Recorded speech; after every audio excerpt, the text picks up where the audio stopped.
जेके Yadav films present. डुबके देखो बाबू पानी कूल हई हो, कूल हई हो।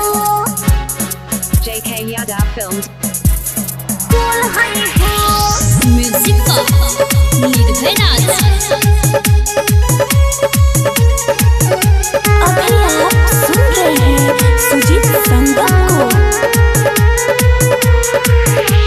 सुनाए करे जा जा तू पांजा, जा तू पांजा।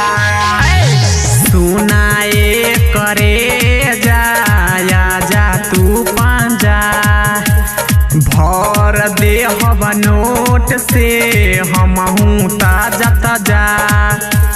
लगे आजा मिली माजा दे जाए खिली। तोहर हाउ के सामानावा पे पुल बनी हो, तोहर हाउ के सामानावा पे पुल बनी हो। ऐनी हला के बाबू सुना हम, बाबू सुना हम।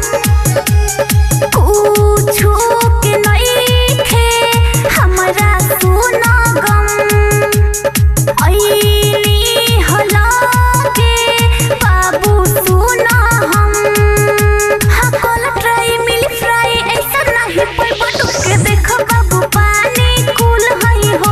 डुब के देखो बाबू पानी कूल हई हो।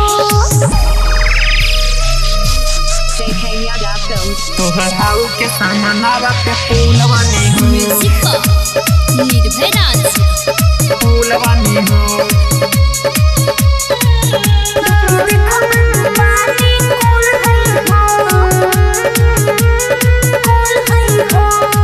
कितना जाने एमे कोइले बापार रे, तब तू हो तो नजर के छिनार रे।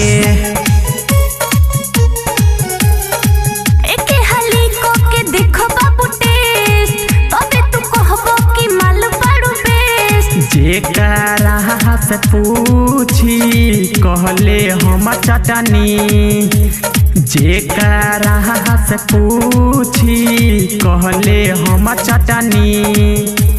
लागे आजा मिली माजा दे जाई खिली। तोहर हाउ के सामानावा पे पुल बनी हो, तोहर हाउ के सामानावा पे पुल बनी हो, पुल बनी हो।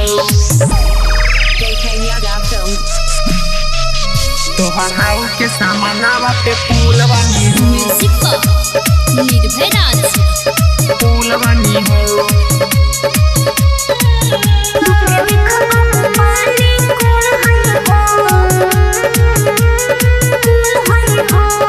सुजीत संग में या जाइए हो समय, तोरा के कदी है जवानी के जोश में। कितना बाबू सुन सबके ई कोइल, तब तो हमरा कुछ नहीं भइल। राइटर गुडू तोरी दिल के दरवाजा दीहे जब दरह दिया हो जाइबू ताजा। लगे आजा मिली मजा दे जाई खिली। तोहर हाउ के सामानावा पे पुल बनी हो, तोहर हाउ के सामानावा पे पुल बनी हो। JK Yadav Films